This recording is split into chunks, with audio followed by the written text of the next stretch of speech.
নির্বাচনী জনসভা ও প্রচার কর্মসূচিতে যোগ দিতে বন্দরনগরী চট্টগ্রামে পৌঁছেছেন বিএনপি চেয়ারম্যান তারেক রহমান। সন্ধ্যা 7:15 দিকে চট্টগ্রামের শাহ আমানত আন্তর্জাতিক বিমানবন্দরে পৌঁছান তিনি। তারেক রহমান বিমান বাংলাদেশ এয়ারলাইন্সের ফ্লাইট যোগে চট্টগ্রাম যান। বিএনপির স্থায়ী কমিটির সদস্য সালাউদ্দিন আহমেদ, আমির খসরু মাহমুদ চৌধুরী সহ চট্টগ্রামের শীর্ষ নেতারা তাকে বিমানবন্দরে স্বাগত জানান। 2 দশকেরও বেশি সময় পর তার চট্টগ্রাম সফরকে কেন্দ্র করে নগর ও আশপাশের জেলাগুলোর নেতাকর্মীদের মধ্যে ব্যাপক উৎসাহ উদ্দীপনা দেখা গেছে। চট্টগ্রাম নগরীতে উৎসবের আমেজ। এদিকে রোববার তিনি ঐতিহাসিক পোলো গ্রাউন্ড ময়দানে জনসভায় ভাষণ দেবেন। এই উপলক্ষে নেওয়া হয়েছে কড়া নিরাপত্তা ব্যবস্থা।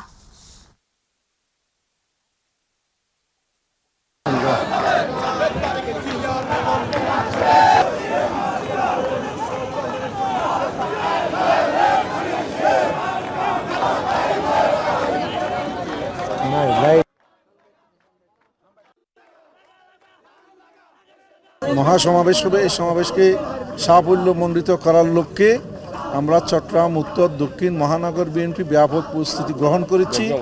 ইনশাআল্লাহ এখানে লোকে লোকারণ্য হবে।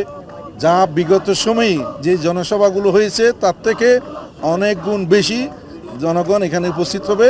একটা সুন্দর একটা সমাবেশ হবে এবং সেইভাবে আমরা প্রস্তুতি সম্পন্ন করেছি। আগ্নেয়াস্ত্র, তারপর শার্প কাটিং ওয়েপন, তারপরে যে কোনো রকমের করসিভ, কোনো কেমিক্যাল, এগুলা কোনো ব্যক্তির নিরাপত্তার জন্য হুমকি হইতে পারে এমন কোনো কিছু কেউ ক্যারি করতে পারবে না, এটা বলা হয়েছে। আর ড্রোনের বিষয়টা, ড্রোন কিন্তু আমরা দেখছি অনেক ক্রিমিনাল গ্রুপও ইউজ করতে পারে। এইটা কোনো একটা অ্যাডভার্স ইন্টেলিজেন্সের কাজেও ব্যবহৃত হতে পারে এবং এটা বিস্ফোরক হিসেবেও ব্যবহৃত হতে পারে, সম্ভাবনা আছে।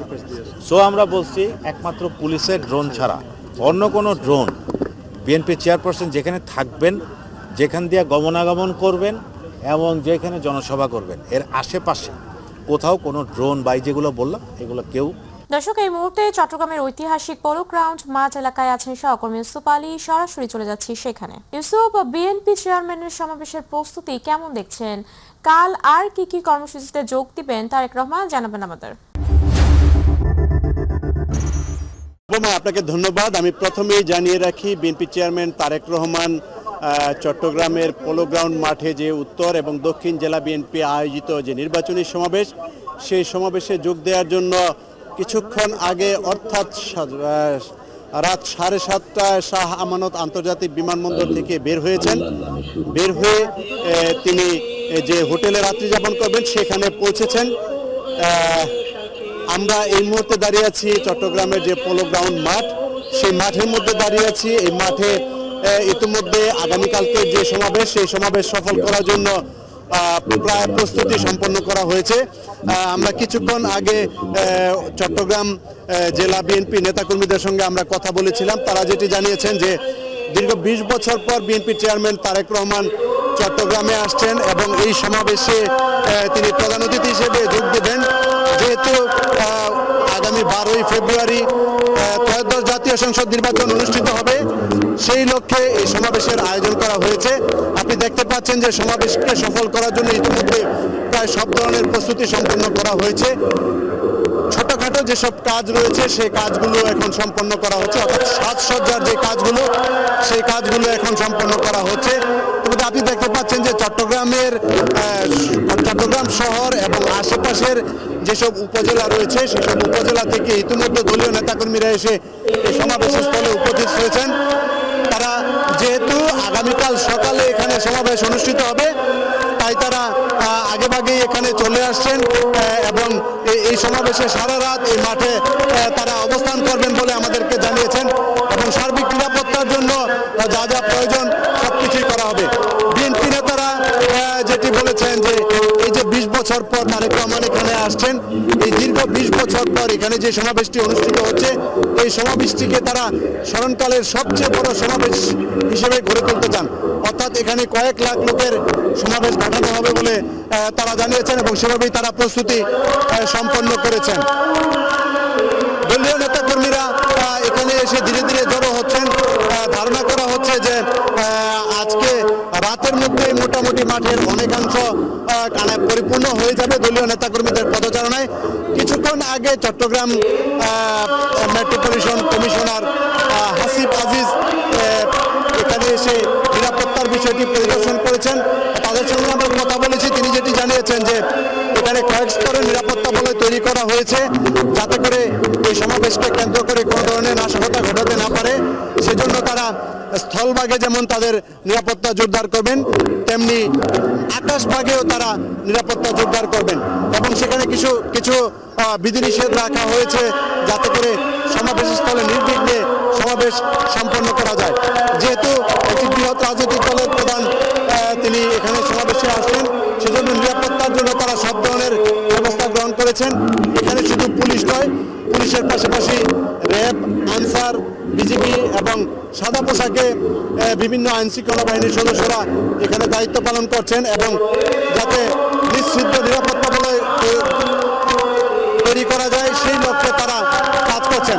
আপনি দেখতে পাচ্ছেন যে দলে দলে কিন্তু লোকজন এখানে মাঠের দিকে ছুটে আসছেন, তারা এখানে এসে জড়ো হচ্ছেন তাদের প্রিয় নেতাকে দেখার জন্য। যদিও আগামীকাল সকাল 10টায় এই সমাবেশ শুরু হওয়ার কথা, কিন্তু উৎসুক দলীয় নেতাকর্মীরা আগে থেকে এখানে এসে জড়ো হচ্ছেন। আমরা দেখতে পাচ্ছি একটি গাড়ি প্রবেশ করছে, আমরা ধারণা করছি এখানে বিএনপির সিনিয়র কোনো নেতা রয়েছেন যিনি এই সমাবেশ স্থল পরিদর্শন করতে আসছেন। দূর থেকে ঠিক বোঝা যাচ্ছে না, তবে ধারণা করা হচ্ছে যে বিএনপির স্থায়ী কমিটির সদস্য আমির খসরু মাহমুদ চৌধুরী এখানে এসে পৌঁছেছেন এবং দলীয় নেতাকর্মীরা তাকে শুভেচ্ছা জানানোর জন্য অধীর আগ্রহে তার সামনে গিয়ে পৌঁছেছেন। আমরা চেষ্টা করব আমির খসরু মাহমুদ সাহেবের সঙ্গে কথা বলার জন্য। আমরা দেখতে পাচ্ছি তিনি এসে পৌঁছেছেন। আমরা একটু খসরু ভাইয়ের সঙ্গে কথা বলার চেষ্টা করব। খসরু ভাই, আগামীকালকে সমাবেশ অনুষ্ঠিত হচ্ছে, সে লক্ষ্যে আপনারা কি প্রস্তুতি নিয়েছেন? প্রস্তুতির দরকার নাই তো, বাংলাদেশের মানুষ বাংলাদেশের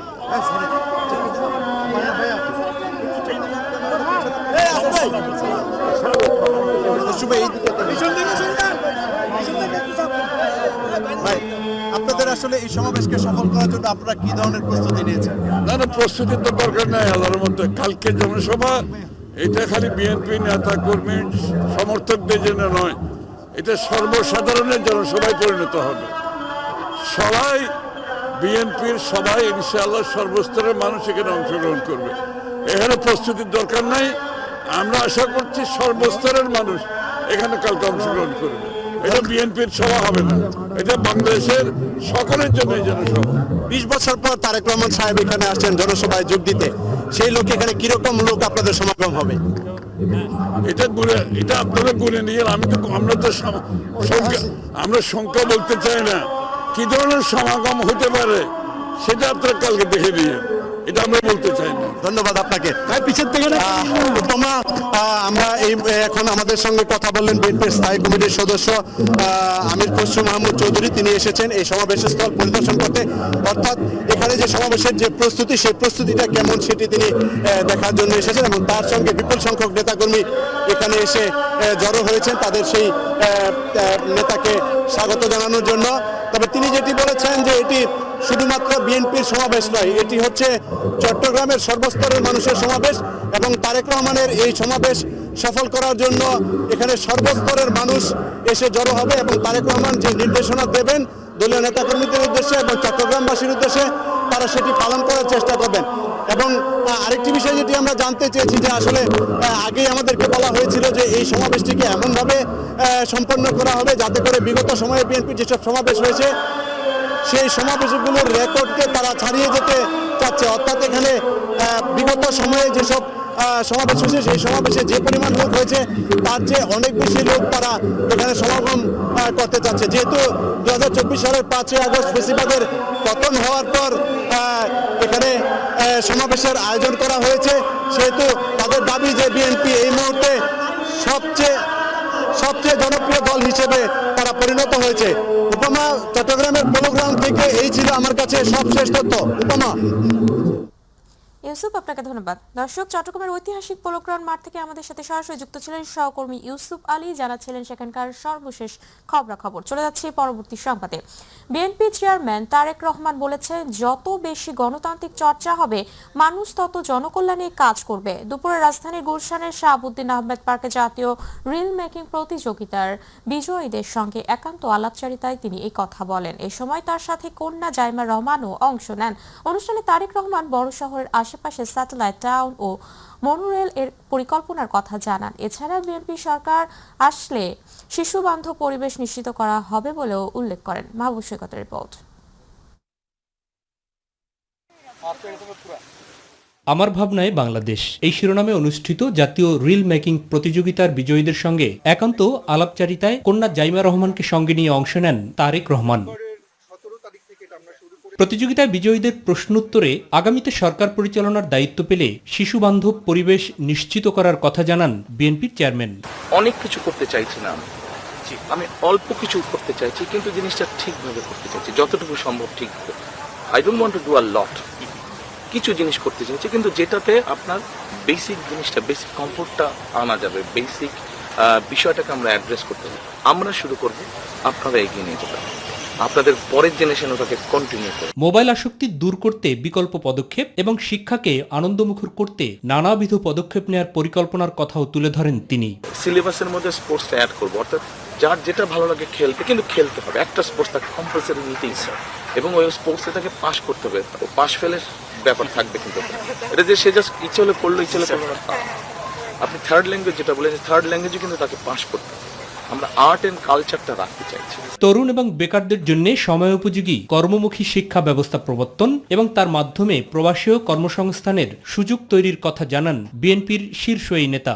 আমাদের যে ভোকেশনাল ইনস্টিটিউশনগুলো আছে, এই ভোকেশনাল ইনস্টিটিউশনগুলোতে এই মুহূর্তে বোধহয় 150-এর উপরে সাবজেক্ট আছে, কিন্তু মোস্টলি আমাদের প্রয়োজন হয় না, মোস্ট সাবজেক্ট লাগে না। বাংলাদেশের মানুষ যেই জায়গায় যাচ্ছে, পৃথিবীর যেই দেশে যাচ্ছে, এখানে নেক্সট 5 to 10 ইয়ার্স কি জব অপরচুনিটি আছে, সেভাবে আমরা ডিজাইন করতে পারবো। রাজধানী ঢাকার ট্রাফিক সমস্যা সমাধানেরও কথা জানান তারেক রহমান। হয়রানি থেকে বাঁচতে সবার মাঝে ডিজিটাল শিক্ষা বিস্তারের উপরও গুরুত্ব আরোপ করেন barrister Zaima Rahman. Digital education যদি করা হয়, যে শেখানো হয় যে আচ্ছা ঠিক আছে নিজেকে ঠিকঠাক মতো কীভাবে রাখা যায়, মানে ওই যে হ্যাকিংও তো অনেক হয়, কিন্তু আমাদের বোঝা হচ্ছে ঠিক আছে সিস্টেমগুলো হ্যাকিং, রিপোর্টিং কীভাবে হয়, রিপোর্টিংয়ের সিস্টেম হয়তো বা করতে লাগবে। তবে কমিউনিটি ডেস্ক যদি করা যায়, তো হয়তো বা যদি এলাকায় যদি কিছু ঘটে, তাহলে ওখানে এলাকার মানুষরাই ওইভাবে জিনিসটাকে ম্যানেজ করতে পারবে। রাজধানীর গুলশানের শাহাবুদ্দিন আহমেদ পার্কে প্রায় ঘণ্টাব্যাপী অনুষ্ঠিত হয় এই পর্বটি। মাহবুব সৈকত, মাই টিভি, ঢাকা। জামায়াতে ইসলামীর আমির ডক্টর শফিকুর রহমান বলেছেন, ফ্যাসিবাদী আওয়ামী লীগের 15 বছরে শত নির্যাতন ও জুলুমের পরও জামাত শিবিরের কর্মীরা অন্য কারো মতো মুসলিকা দিয়ে দেশ ছেড়ে যায়নি। সকালে গাইবান্ধার পলাশবাড়িতে আয়োজিত নির্বাচনী জনসভায় এই মন্তব্য করেন তিনি। এর আগে রংপুরের পীরগঞ্জে তিনি শহীদ আবু সাইদের কবর জিয়ারত করেন। পরে তিনি বগুড়াতে সিরাজগঞ্জ ও পাবনার নির্বাচনী জনসভায় ভাষণ দেন। প্রতিনিধিদের তথ্যচিত্রে তামান্না সাদিকার ডেস্ক রিপোর্ট। রংপুরের পীরগঞ্জ উপজেলার বাবনপুর জাফরপুর জুলাই অভ্যুত্থানে শহীদ আবু সাইদের কবর। শনিবার সকালে সেখানে জিয়ারত করেন জামাতের আমির ডক্টর শফিকুর রহমান। শহীদের পরিবারের সঙ্গে কথা বলে শোক ও সম্মান জানান তিনি। এ সময় তিনি বলেন, আবু সাইদের মতো বুক পেতে দিতে রাজি আছি, কিন্তু দেশের জমিন 1 ইঞ্চি বন্ধক রাখব না। যেভাবে আবু সাইদরা বুক পেতে দিয়েছিল, দেশের জন্য ওইভাবে বুক পেতে দিতে রাজি আছি, কিন্তু দেশের 1 ইঞ্চি জমির সম্মান কারো কাছে বন্ধক রাখবো না। আমরা আমাদের জাতিকে বিভক্ত করতে দেব না। এই বিভক্তির অবসান ঘটানোর জন্যই আমরা 10টি দল একত্রিত হয়েছি। রংপুর থেকে সড়ক পথে গাইবান্ধার পলাশবাড়ি SM পাইলট উচ্চ বিদ্যালয় মাঠে আয়োজিত এক বিশাল নির্বাচনী সভায় প্রধান অতিথির বক্তব্য দেন জামাত আমির। তিস্তা মহাপরিকল্পনার পাশাপাশি নদীগুলোকে জীবন দেওয়ার মহাপরিকল্পনা নেওয়া হবে ইনশাআল্লাহ। আমরা কারো লাল চক্ষুকে ভয় করি না ভাই, আমরা ভয় করি শুধু আল্লাহ রাব্বুল আলামিনকে। কোন আধিপত্যবাদের ছায়া বাংলাদেশে আমরা দেখতে চাই না। জামাত ইসলামী ক্ষমতায় গেলে গাইবান্ধা জেলাকে উন্নয়নের ক্ষেত্রে অগ্রাধিকার দেওয়ার কথাও জানান শফিকুর রহমান। আমরা যদি সরকার গঠন করতে পারি, তাহলে নর্থ বেঙ্গলে প্রথমে আমাদের দৃষ্টি পড়বে মরা নদীগুলাদের উপর। একটা কৃষিভিত্তিক রাজধানীতে পরিণত করতে চায়। তিস্তা মহাপরিকল্পনার পাশাপাশি নদীগুলোকে জীবন দেওয়ার মহাপরিকল্পনা নেওয়া হবে ইনশাআল্লাহ। এরপর তিনি বগুড়ার আফলাতুন্নেসা স্কুল মাঠে সমাবেশে যোগ দেন। প্রত্যেকটা যুবক যুবতী শিক্ষার পথ চুকানোর সাথে সাথে তাদের হাতে মর্যাদাপূর্ণ কাজ তুলে দিতে চায়। তারা দক্ষ হয়ে দেশকে সেবা দিবে, তারা দক্ষ হয়ে বিদেশে যাবে, সেখানেও তারা মর্যাদার সাথে তারা আয় রোজগার করবে, দায়িত্ব পালন করবে। আমরা আর আমাদের যুবকদেরকে বেকারের মিছিলে দেখতে চাই না। ঢাকায় ফিরে আসার আগে জামাতের আমির ডক্টর শফিকুর রহমান সিরাজগঞ্জ এবং পাবনার সমাবেশে যোগ দেবেন। তামান্না সাদিকা, মাই টিভি নিউজ ডেস্ক। বিএনপির মহাসচিব মির্জা ফখরুল ইসলাম আলমগীর বলেছেন, জামাতের সাথে আমেরিকার গোপন আতাত হয়েছে। ফিলিস্তিনে যখন মানুষ হত্যা করা হচ্ছে, তখন এই আতাত বাংলাদেশের শান্তি শৃঙ্খলা ও সার্বভৌমত্বের জন্য ক্ষতি হতে পারে। নিজ নির্বাচনী এলাকা ঠাকুরগাঁয় নির্বাচনী পথসভায় বিকেলে তিনি এই মন্তব্য করেন। মির্জা ফখরুল বলেন, মহান মুক্তিযুদ্ধের সময় দেশের মানুষ পালায়নি, তারা স্বাধীনতা বিরোধীদের সঙ্গে যুদ্ধ করে তাদের পরাজিত করেছে। জামাতের লোকজন বলে, তাদেরকে ভোট দিলে নাকি জান্নাতে যাওয়া যাবে। যদি মার্কাকে ভোট দিলে বেহেশতে যাওয়া যেত, তাহলে সবাই তাই করত। মির্জা ফখরুল বলেন, বিএনপি মানুষকে বিভ্রান্ত করতে চায় না, বিএনপি উন্নয়ন করতে চায়। তিনি আসন্ন নির্বাচনে ধানের শীষ প্রতীকে সকলকে ভোট দেওয়ার আহ্বান জানান।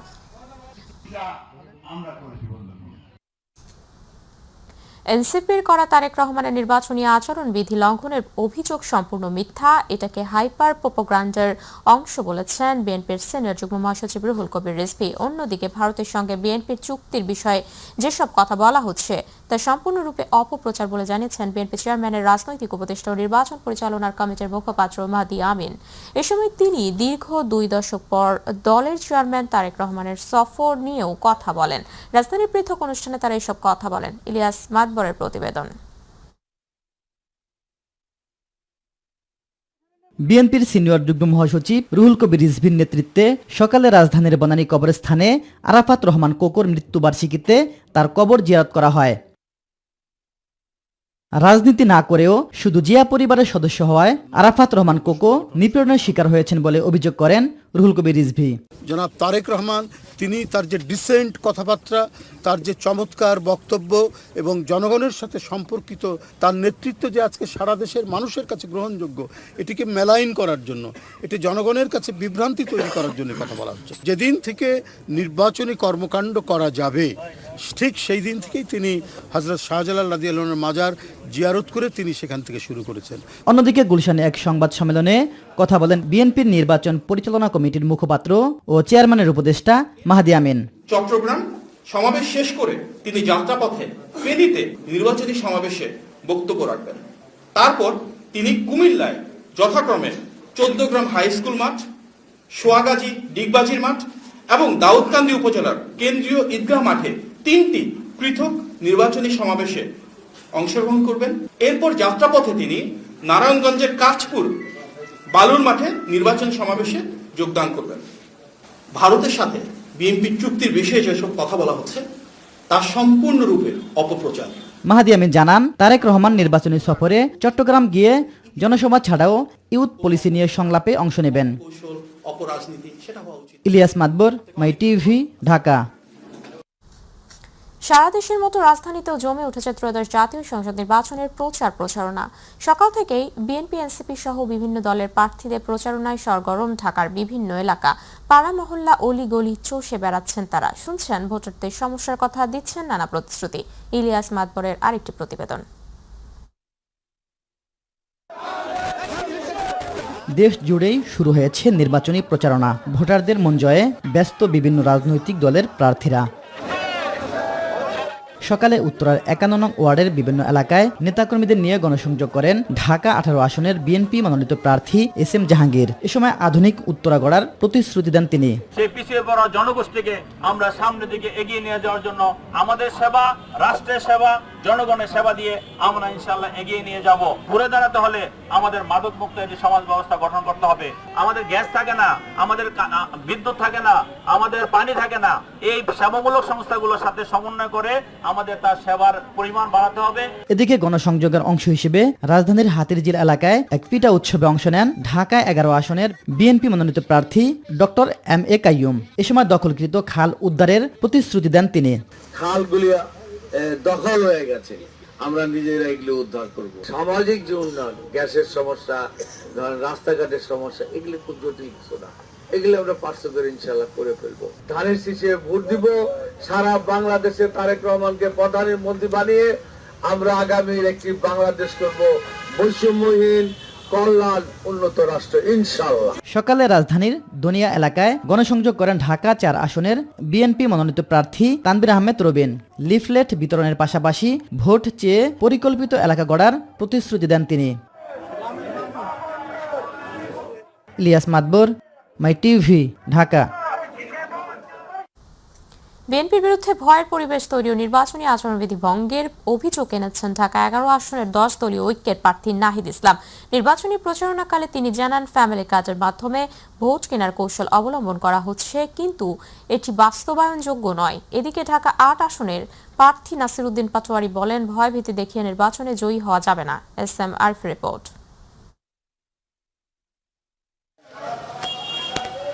রাজধানীর শাহজাদপুরের বাঁশতলা থেকে তৃতীয় দিনের নির্বাচনী প্রচারণা শুরু করেন ঢাকা 11 আসনের 10 দলীয় ঐক্যের প্রার্থী নাহিদ ইসলাম। ভোটারদের দ্বারে দ্বারে গিয়ে নানান আশ্বাস দিচ্ছেন তিনি। সাংবাদিকদের সঙ্গে আলাপকালে তিনি জানান, ফ্যামিলি কার্ডের মাধ্যমে ভোট কেনার কৌশল অবলম্বন করা হচ্ছে। বিভিন্ন জায়গায় এই যে ফ্যামিলি কার্ড, কৃষক কার্ড ইত্যাদির নামে আসলে এক ধরনের ভোট কেনার এক ধরনের আসলে এটা প্রক্রিয়া, এক ধরনের কৌশল তারা আসলে অবলম্বন করতেছে। এটা আসলে কিন্তু মানুষ আসলে এটাতে আসলে অত রেসপন্স করতেছে না। আমরা মানুষের সাথে কথা বলতেছি, মানুষ আসলে এগুলো বিশ্বাসও করতেছে না। প্রতিপক্ষের ব্যানার ছেঁড়া, পোস্টার লাগানোর মতো নির্বাচনী আচরণবিধি ভঙ্গেরও অভিযোগ করেন নাহিদ ইসলাম। এক ধরনের ভয়ের পরিবেশ তৈরি করে রাখা হয়েছে এখানে, এবং এখানে কোনো ধরনের আচরণবিধি এর আগেও মানা হয়নি, এখনও মানা হচ্ছে না। পোস্টার থেকে শুরু করে এই বিদ্যুতের তারে হচ্ছে পোস্টার ঝুলানো হচ্ছে, এবং আমাদের যেই ব্যানার বা বিভিন্ন জায়গায় আমরা আচরণবিধি মেনে যতটুকু আমরা প্রচারণা কার্য করছি সেখানে বাধা দেওয়া হচ্ছে, ব্যানার ছিঁড়ে ফেলা হচ্ছে। এদিকে ঢাকা 8 আসনে ভোটারদের দ্বারে দ্বারে গিয়ে প্রচারণা ও গণসংযোগ করছেন 10 দলীয় ঐক্যের প্রার্থী নাসির উদ্দিন পাটোয়ারি। ব্যালট বক্স চুরির আশঙ্কা জানিয়ে ভোটারদের সতর্ক থাকতে বললেন তিনি। আমাদের যে ক্যাম্পেইন আছে সেই ক্যাম্পেইনে বিভিন্ন জায়গায় বাধাও দেওয়া হচ্ছে, কিন্তু আলহামদুলিল্লাহ আমরা দিন দিন আরো অনেক বেশি সাড়া পাচ্ছি। যে ভোট কেন্দ্রে ভোট দেওয়ার পরে কেউ যদি ভোট কেন্দ্রে ভোট বাক্স চুরি করতে চায়, আপনারা বাস নিয়ে থাকবেন, রেডি থাকবেন, তাদেরকে প্রতিহত করবেন। SM আরিফ, মাই টিভি, ঢাকা। দর্শক, এবার বিশ্বকাপ ক্রিকেট প্রসঙ্গ। সংবাদ মাধ্যমে খবরটা আগে এসেছিল, টি-20 বিশ্বকাপ থেকে বাংলাদেশকে বাদ দেওয়া হয়েছে, তাদের পরিবর্তে নেওয়া হয়েছে স্কটল্যান্ডকে। এবার আইসিসিও বিবৃতি দিয়ে বিষয়টি নিশ্চিত করেছে। মোস্তাফিজুর রহমানকে IPL থেকে বাদ দেওয়ায় ভারতে বিশ্বকাপ খেলতে না চাওয়া বাংলাদেশকে সিদ্ধান্তের জন্য গত বৃহস্পতিবার পর্যন্ত সময় বেঁধে দিয়েছিল আইসিসি। এর দুদিন পর বাংলাদেশকে বাদ দেওয়ার অফিসিয়াল ঘোষণা দিয়েছে আইসিসি। বিবৃতিতে আইসিসি বলেছে, প্রকাশিত ম্যাচ সূচি অনুযায়ী বাংলাদেশ ক্রিকেট বোর্ড BCB অংশ নিতে অস্বীকৃতি জানানোই আসন্ন আইসিসি পুরুষদের টি-20 বিশ্বকাপে বাংলাদেশ আর প্রতিদ্বন্দ্বিতা করবে না। বাংলাদেশের পরিবর্তে স্কটল্যান্ডকে গ্রুপ সিতে অন্তর্ভুক্ত করা হয়েছে, যেখানে তারা ইংল্যান্ড, ইতালি, নেপাল ও ওয়েস্ট ইন্ডিজের সঙ্গে যোগ দেবে। আইসিসি র্যাঙ্কিং এর 14 নম্বর দল স্কটল্যান্ডকে টি-20 বিশ্বকাপ খেলার সুযোগ দেওয়ার ক্ষেত্রে তাদের বর্তমান অবস্থানের পাশাপাশি বিগত আসরগুলোর পারফরম্যান্স বিবেচনা করা হয়েছে। চাঁদাবাজি ও দখল বাণিজ্যকে কেন্দ্র করে বিদেশে অবস্থানরত আন্ডারওয়ার্ল্ডের সন্ত্রাসী বিনাশ দাদা ওরফে দিলীপের নির্দেশে ঢাকা মহানগর উত্তরের স্বেচ্ছাসেবক দলের সাবেক নেতা আজিজুর রহমান মুসাব্বিরকে হত্যা করা হয়েছে। সকালে ঢাকা মহানগর পুলিশের মিডিয়া সেন্টারের সংবাদ সম্মেলনে ডিবির অতিরিক্ত পুলিশ কমিশনার মোহাম্মদ শফিকুল ইসলাম এই তথ্য জানান। তিনি আরও জানান, এই হত্যাকাণ্ডের অন্যতম শুটার রহিমকে নরসিংদী থেকে গ্রেপ্তার করা হয়েছে। হত্যাকাণ্ডে ব্যবহৃত 2টি বিদেশি পিস্তল, ম্যাগাজিন ও 12 রাউন্ড গুলিও উদ্ধার করা হয়েছে। জেমপের ডিবি প্রধান বলেন, কারওয়ান বাজারে চাঁদাবাজি ও দখল নিয়ন্ত্রণকে কেন্দ্র করে দীর্ঘদিন ধরে দ্বন্দ্ব চলছিল। সেখানে দ্বন্দ্ব থেকেই বিনাশের নির্দেশে শুটার রহিম এবং জিন্নাত কিলিং মিশনে সরাসরি অংশ নেয়। গত 7 জানুয়ারি রাতে রাজধানীর কারওয়ান বাজারে স্টার হোটেলের পেছনে মুসাব্বিরকে গুলি করে হত্যা করা হয়। আমরা প্রাথমিকভাবে ইয়ে করে দেখছি প্রায় 8-9টা গ্রুপ আছে ওখানে, বিভিন্ন নামে তারা চাঁদা তোলে। কারণ বাজার একটা জায়গা, ব্যবসা প্রতিষ্ঠান, খুব আমাদের কাছাবাজারের একটা বড় জায়গা। ওখানে সাধারণত ওটের দখল বাণিজ্য এবং চাঁদাবাজি কেন্দ্র করে এই হত্যাকাণ্ড সংঘটিত হয়েছে। আইন উপদেষ্টা ডক্টর আসিফ নজরুল বলেছেন, মানুষের মধ্যে ভোট দেওয়ার আকাঙ্ক্ষা আছে। দীর্ঘ 17 বছর পর একটি জাতীয় নির্বাচনের ব্যবস্থা গ্রহণ করেছে অন্তর্বর্তীকালীন সরকার। একটি অবাধ ও সুষ্ঠুভাবে করার জন্য সরকার বদ্ধপরিকর। মাদারীপুরে ঝুঁকিপূর্ণ কয়েকটি ভোট কেন্দ্র পরিদর্শন শেষে সার্কিট হাউসে সাংবাদিকদের সাথে আলাপকালে তিনি এই কথা বলেন। এ সময় মাদারীপুর জেলা ও দায়রা জজ আদালতের বিচারক রোকানুজ্জামান, মাদারীপুরের জেলা প্রশাসক মোহাম্মদ জাহাঙ্গীর আলম, পুলিশ সুপার মোহাম্মদ এতাশামুল হক, অতিরিক্ত জেলা প্রশাসক মোহাম্মদ আল নোমান, সদর উপজেলা নির্বাহী কর্মকর্তা ওয়াহিদা শাবাব সহ অনেকেই উপস্থিত ছিলেন।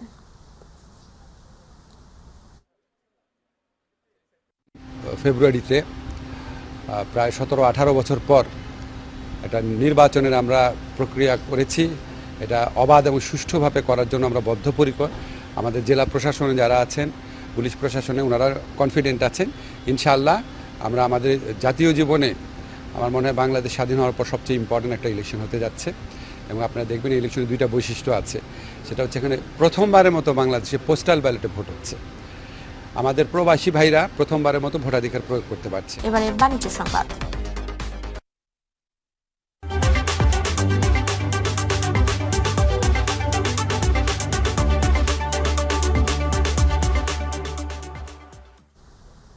স্কয়ার টয়লেট্রিজ লিমিটেডের বার্ষিক বিক্রয় সম্মেলন 2026 কক্সবাজারের সমুদ্র তীরবর্তী হোটেল সি প্যালেসে অনুষ্ঠিত হলো। এবছরের সম্মেলনের স্লোগান ছিল সাহসী লড়াইয়ের লক্ষ্য ছাড়িয়ে। প্রায় 1600 সদস্যের প্রাণবন্ত অংশগ্রহণে সম্মেলনের উদ্বোধন করেন স্কয়ার টয়লেট্রিজ লিমিটেডের ব্যবস্থাপনা পরিচালক অঞ্জল চৌধুরী। সম্মেলনে আরও উপস্থিত ছিলেন স্কয়ার টয়লেট্রিজ লিমিটেডের সিইও মালিক মোহাম্মদ সাইদ, এক্সিকিউটিভ ডিরেক্টর মোহাম্মদ গোলাম কিবরিয়া সহ প্রতিষ্ঠানটির অন্যান্য কর্মকর্তাবৃন্দ। এই সম্মেলনে স্কয়ার টয়লেট্রিজ লিমিটেড তাদের স্বনামধন্য ব্র্যান্ডগুলোর অধীনে একাধিক নতুন পণ্য বাজারে লঞ্চ করেছে। সম্মেলনের একটি রোমাঞ্চকর মুহূর্ত ছিল মেরিল পেট্রোলিয়াম জেলের ব্র্যান্ড অ্যাম্বাসেডর এবং দেশের নম্বর 1 অভিনেতা শাকিব খানের উপস্থিতি। বক্তব্যে শাকিব খান সাহস, অধ্যাবসায় ও লক্ষ্যভিত্তিক মানসিকতার গুরুত্ব তুলে ধরে সেলস টিমে নতুন উদ্দীপনা ও আত্মবিশ্বাস সঞ্চার করেন। দিনব্যাপী বিক্রয় প্রতিনিধিদের মাঝে উৎসাহমূলক বিভিন্ন কর্মকাণ্ড চলতে থাকে। এছাড়াও ব্যবস্থাপনা পরিচালক অঞ্জন চৌধুরী বছরের সেরা বিক্রয় কর্মীদের হাতে পুরস্কার তুলে দেন। টয়লেট্রিজে আমাদের 5000 সহকর্মী। আমরা আজকে এখানে অনেকগুলি নতুন প্রোডাক্ট নামিয়েছি। আমাদের মেরিল, মায়া আপনারা জানেন যে এটা natural wellness brand, authentic herbal organic ingredient দিয়ে আমরা এই প্রোডাক্টটা বানাই।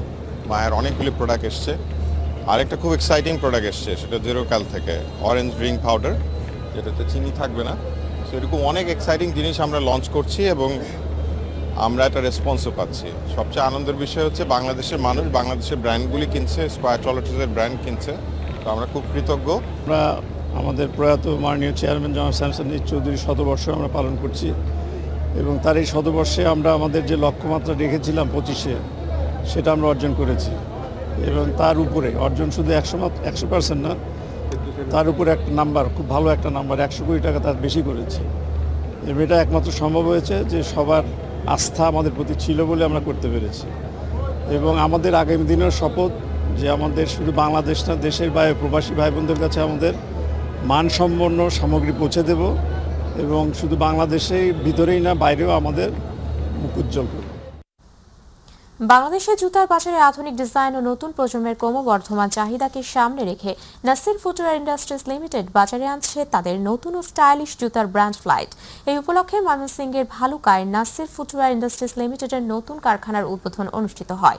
অনুষ্ঠানে সভাপতিত্ব করেন নাসির গ্রুপের ব্যবস্থাপনা পরিচালক ইঞ্জিনিয়ার নাসিমা বিশ্বাস। প্রধান অতিথি হিসেবে উপস্থিত ছিলেন আনোয়ারা বিশ্বাস। বিশেষ অতিথি হিসেবে উপস্থিত ছিলেন মোহাম্মদ মুস্তাফিজুর রহমান, নাসির গ্রুপের corporate general manager Mohammad Shamsul Islam Shamim সহ প্রতিষ্ঠানের অন্যান্য ঊর্ধ্বতন কর্মকর্তাবৃন্দ। অনুষ্ঠানে বক্তারা বলেন, দেশের জুতার ক্রমবর্ধমান বাজার এবং তরুণ প্রজন্মের রুচি ও চাহিদাকে গুরুত্ব দিয়ে আন্তর্জাতিক মানের আধুনিক ও টেকসই জুতা উৎপাদনে প্রতিশ্রুতিবদ্ধ ব্র্যান্ড ফ্লাইট। অনুষ্ঠান শেষে অতিথিদের সম্মানে এক মনোজ্ঞ সাংস্কৃতিক অনুষ্ঠানের আয়োজন করা হয়।